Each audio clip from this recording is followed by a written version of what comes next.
Muy buenos días, estamos dando inicio a esta entrevista ya con el doctor Fernando desde la mañana, pues que estamos instalados en los colegios Manríquez y Zárate, que muy amablemente nos permitieron el acceso para esta entrevista con el doctor Fernando Casanova. Ya lo tenemos aquí, gracias a todos los que nos están escuchando en diferentes partes de esta bellísima ciudad de Huejutla de Reyes Hidalgo. Y bueno, te sigo invitando para que te conectes, para que compartas la página, nuestra página de radio, www.radiohitsonline.caster.fm, y a través de nuestra página de chat también nos puedes escribir para si tienes alguna pregunta que realizarnos, a realizarle más bien al doctor, bueno, la puedes hacer. Me acompaña en esta mañana la contadora Ruth Araceli García Córdoba, que bueno, que estará conmigo transmitiendo y acompañándome pues en esta entrevista con el doctor Fernando Casanova. Y bueno, vamos a dar inicio a esta entrevista.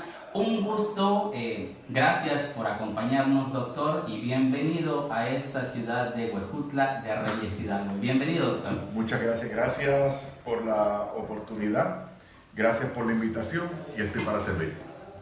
Contadora, bienvenida. Gracias, Víctor, muy buenos días. Y bien, bueno, iniciamos esta entrevista, esta plática con el doctor. Para nuestro amable auditorio, doctor, pues platíquenos acerca de usted, dónde vive, dónde nació, cuáles son sus orígenes, y bueno, sobre todo para nuestro público que... Seguro. Mi nombre completo es Fernando Casanova Ramos, soy puertorriqueño. Por lo general la gente me conoce o comenzó a conocerme por mi testimonio de conversión a la fe católica. Yo nunca había sido católico en mi vida, yo me crié en una iglesia de extracción pentecostal, lo que se conoce como pentecostalismo clásico. Llegué a ser ministro licenciado de lo que era mi denominación, Iglesia de Dios, que es la iglesia pentecostal más antigua del mundo, fundada en 1889, y hice algunas tareas de lo que se llamaba allá en el otro lado evangelísticas y pastorales.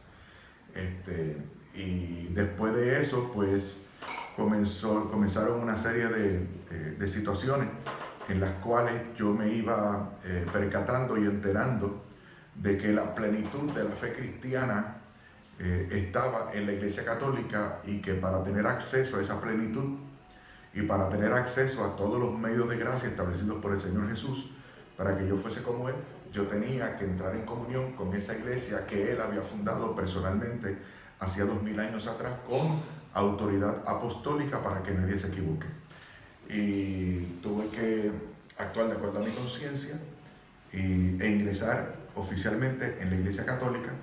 Luego entonces recibí invitaciones de parte de EWTN, que es la cadena de televisión católica más grande y más importante del mundo. Allí comencé haciendo una serie, luego entonces se dieron las invitaciones que me tienen prácticamente por todo el mundo compartiendo este testimonio y muchos temas más de doctrina y espiritualidad católica. Y aquí me tienen. Doctor, bueno, también comentarle o preguntarle si es la primera vez que visita México, y bueno, si es la primera vez que visita esta hermosa ciudad. No, es la primera vez que estoy aquí, pero en México, en México yo he venido muchísimas veces. De hecho, México es el segundo país que más visito después de Estados Unidos, de los Estados Unidos continentales. Yo he estado en lugares en México que yo ni recuerdo, he estado en otros que no sé pronunciar, pero la verdad es que me gusta mucho venir a México. Siempre la paso muy bien, me llevo muy bien con ustedes. Hay algunas cosas que no comprendo muy bien todavía de los mexicanos, pero me siguen gustando. Así que gracias por la invitación de nuevo. ¿Qué es lo más, con qué se queda de México? ¿Qué es lo que más le ha gustado de esta cultura, sobre todo de... Sí. Y bueno, de aquí de Huejutla también tenemos muchísima belleza cultural. Sí, seguro. Mira, en la cuestión cultural, la música. Claro, el espectro musical mexicano es enorme, variadísimo, pero hay tanto talento musical. En cuanto al asunto espiritual, que es lo más que me interesa, lo más que me gusta y lo más que me ha llamado la atención es la piedad mariana, específicamente guadalupana, quiero que sepas, hermano mío, que mi advocación favorita, preferida de la Virgen, es Santa María de Guadalupe. No solamente porque me ha tocado tan de cerca, sino que la Virgen de Guadalupe es para mí también otro motivo grande de credibilidad cuando estudiamos o cuando, por ejemplo, hago referencia a la gente que ha estudiado, como Monseñor Chávez, por ejemplo, y otros muchos, allá en el Instituto de Estudios Guadalupano. Uno se da cuenta de que es verdaderamente milagrosa la impronta de Nuestra Señora de Guadalupe en el ayate de Juan San Diego. Y por eso, o sea, no quiero explayarme demasiado en la respuesta, pero tengo que responderte. En la cuestión espiritual, lo más que me gusta y me atrae de los mexicanos es la piedad mariana, específicamente guadalupana, y en segundo lugar porque además de tocarme tan de cerca espiritualmente, también es para mí un gran motivo de credibilidad por lo milagroso que resulta la impronta de Nuestra Señora en el ayate de San Juan Diego. Quería que la respuesta a la pregunta estuviese muy clara. Ok, muy bien. Bueno, para nuestros radioescuchas, nos gustaría que nos compartiera qué es la teología y por qué decidió estudiarla. Sí, la teología, mira, sencillo, de la forma más sencilla posible. La teología es el estudio de Dios. Y aquí tenemos un problema. ¿Cómo uno estudia a Dios? Bueno, a Dios, para estudiar Dios y las cosas de Dios, entonces nos tenemos que servir de su revelación, Por la razón natural nosotros podemos llegar hasta la existencia de Dios, pero necesitamos y urgimos de la revelación, o sea, lo que Dios ha dicho de sí mismo y de sus cosas, para que nosotros entonces podamos tener un contacto más directo y más veraz con Él. Entonces, el estudio, la reflexión, sirviéndonos de la revelación por un lado y sirviéndonos también de la razón natural por el otro, eso nos lleva a un conocimiento más certero y más conveniente de Dios y sus asuntos. Ahora, la teología también se divide en muchas ramas. Teología fundamental, teología dogmática, teología pastoral, teología espiritual, teología bíblica, luego entonces, teología histórica, tantas cosas. Y por último, para responder a la pregunta, es importante el estudio de la teología porque no basta con hablar de Dios, hace falta hablar bien de Dios con hace falta hablar bien de Dios con la máxima corrección posible, porque son asuntos determinantes, son asuntos serios que podrían dañar a un alma inclusive. Es como los médicos. Bueno, el que quiera atender médicamente a pacientes tiene que estudiar medicina, pero no basta con estudiar medicina, tiene que estudiar buena medicina y aplicarla muy bien. Correcto. Y eso es lo que nosotros hacemos con la teología. Y por último, aprovecho la pregunta para motivar o exhortar a los hermanos que nos están escuchando a que no piensen que esto son cosas de curas y eclesiásticos e intelectuales, porque nosotros, todos los cristianos, tenemos la responsabilidad de aprender cada vez mejor la doctrina de Jesucristo, y para ello tenemos recursos invaluables, como por ejemplo el compendio del catecismo de la Iglesia Católica. También hay versiones de la Escritura que tienen muy buenos comentarios, lo que se llama aparato crítico o comentarios al pie de página, introducción de cada libro. Por ejemplo, la Biblia más famosa que se sigue en América Latina, que es la latinoamericana, con deuterocanónico, por supuesto, pero a mí la que me gusta mucho es la Biblia de Navarra, precisamente por eso, no solamente porque es una buena traducción, sino también por los comentarios que tiene de cada pasaje de la Sagrada Escritura. Así que la última parte de esta respuesta es la siguiente: a los hermanos que me están escuchando, anímense a estudiar y aprender cada vez mejor, poquito a poquito, la doctrina de Jesucristo y la buena noticia que Él tiene para nosotros en la Sagrada Escritura. Todos como personas, como seres humanos, tenemos pues una misión. ¿Cuál es su misión, doctor? Sí. Que nos pudiera compartir. Esa pregunta es buena. Mira, te voy a explicar por qué. En la Iglesia Católica, el catolicismo, me llama la atención en el sentido de que yo tengo una vocación que comparto con todos mis hermanos, vocación con letras mayúsculas, que es a la santidad.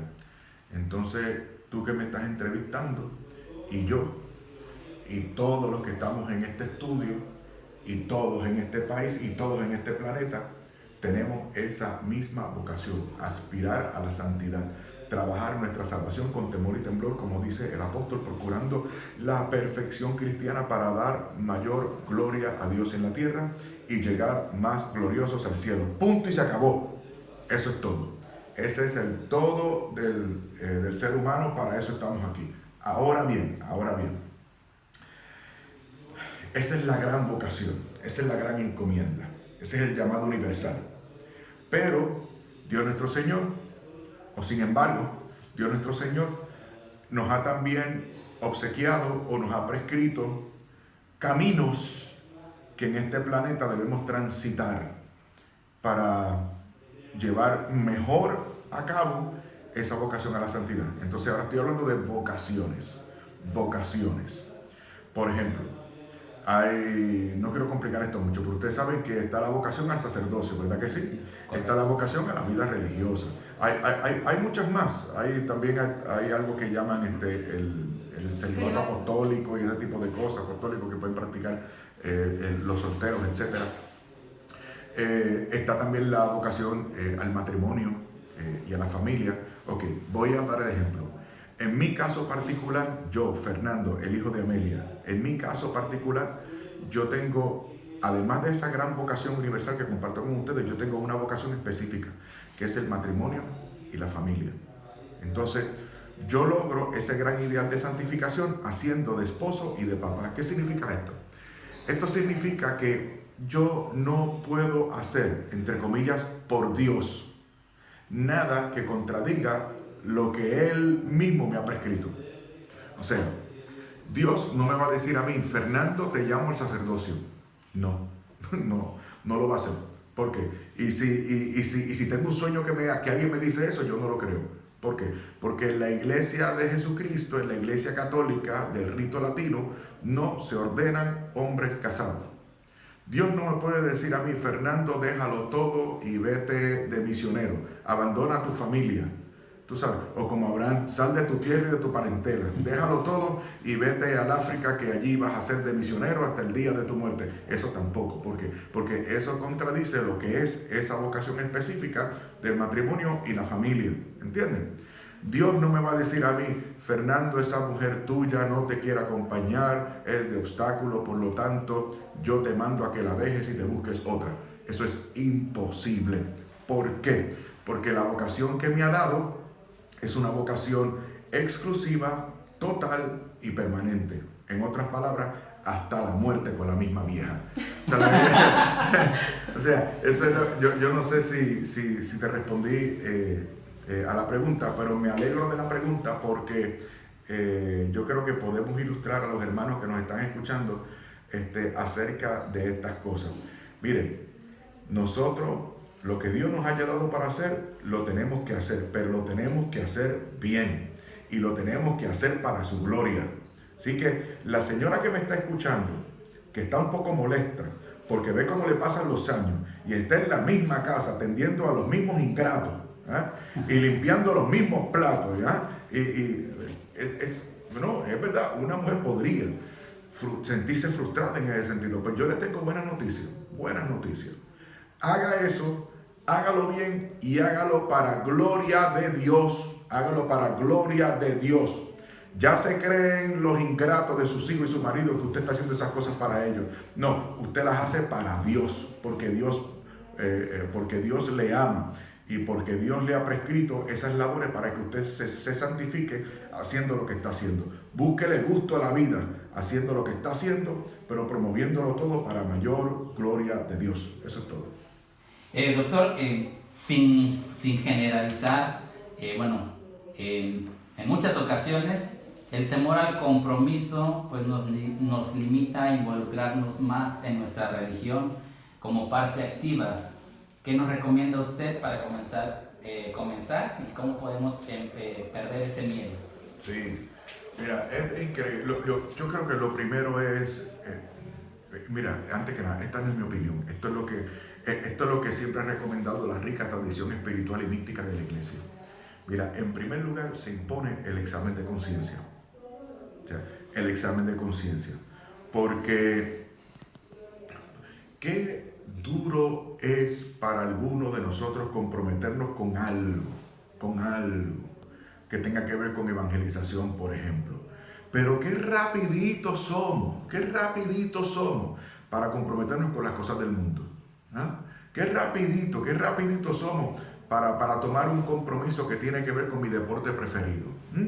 Qué rapidito somos para cambiar nuestra agenda o nuestra rutina del día para tener esa hora para poder ver ese programa de televisión que comienza la semana que viene.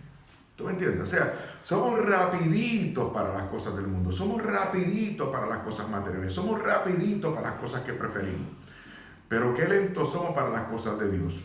Deja ver, quizás, no sé, voy a pensarlo, dame tiempo, mañana veo, etc. Entonces, lo primero que se impone es el examen de conciencia. O sea, ¿por qué?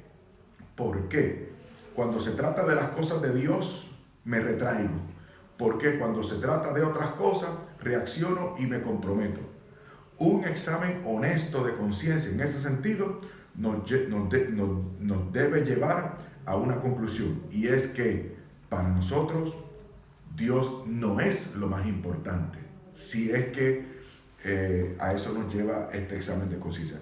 Y si Dios no es lo más importante, evidenciado por el hecho de que no nos comprometemos con las cosas de Dios, entonces yo soy un idólatra. Porque entonces hay otras cosas que están ocupando el lugar de Dios o están por encima de Dios. Fíjate tú, hermano, lo que comienza con un examen de conciencia.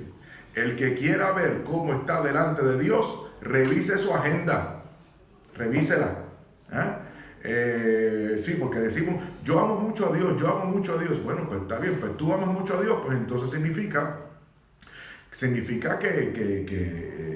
que tú tienes ratos de oración.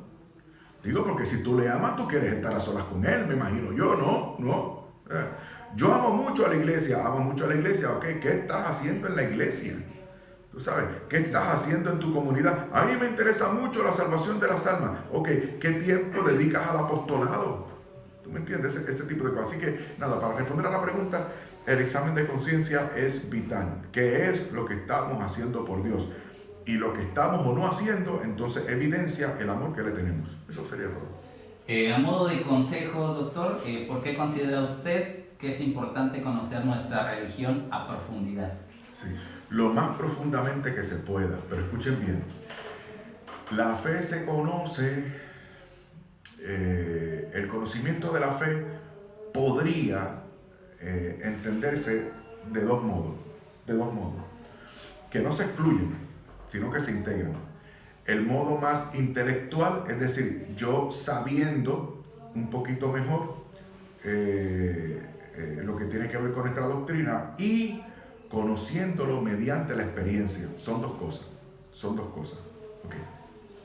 Si yo digo tener comunión con Dios, porque yo tengo ratos de oración, de devoción, porque voy a retiros, etc. Okay. Si yo digo tener experiencia de Dios, pero no me interesa lo que Dios ha revelado, entonces yo me preguntaría, ven acá, ¿qué tipo de afecto tú le tienes al Señor?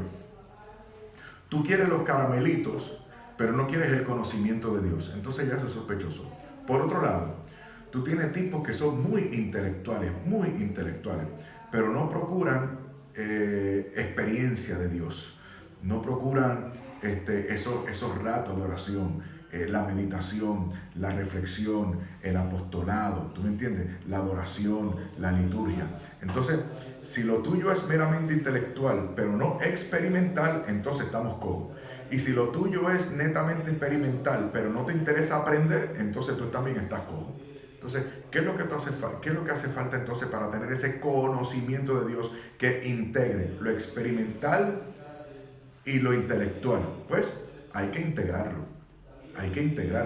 Eso ya nos lo ha enseñado Santo Tomás de Aquino y la tradición escolástica también. O sea, aprender de Dios debe ser un ejercicio espiritual. Y todo ejercicio espiritual nos debe llevar a conocer más a Dios. Entonces, yo diría eso a los hermanos para motivarles. Pero motivarles ¿en qué sentido? Escuchen bien, por favor. Motivarles en ese sentido. ¿Cómo se conoce? Se conoce teniendo romance con Él, por un lado. Y segundo, se conoce aprendiendo más de Él. Esa sería la respuesta a la pregunta. ¿Por qué es importante conocer a Dios? Porque supuestamente le amamos. Y aquel que ama de verdad, necesita saber acerca de la persona que ama. O sea, un ejemplo. ¿Cómo es posible decir yo amo de mi esposa? Yo necesito información. ¿Qué quiere? ¿Cómo lo quiere? ¿Cuándo lo quiere? Etcétera. Así que si decimos amar a Dios, nosotros queremos aprender de Dios. Y se aprende por dos dimensiones.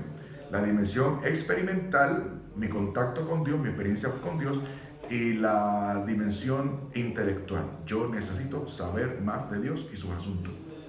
A lo largo pues de esta conferencia que estaba pues ya programada, hemos compartido varios videos y bueno, agradecemos al doctor Fernando Casanova por este pequeño espacio, doctor. Sea usted bienvenido a esta ciudad de Hueco. Perfecto, muy bien, muchísimas gracias, doctor. Gracias a ustedes. Pase un rato agradable aquí en la ciudad de Hueco. Agradezco mucho la entrevista, buen trabajo. Claro que sí.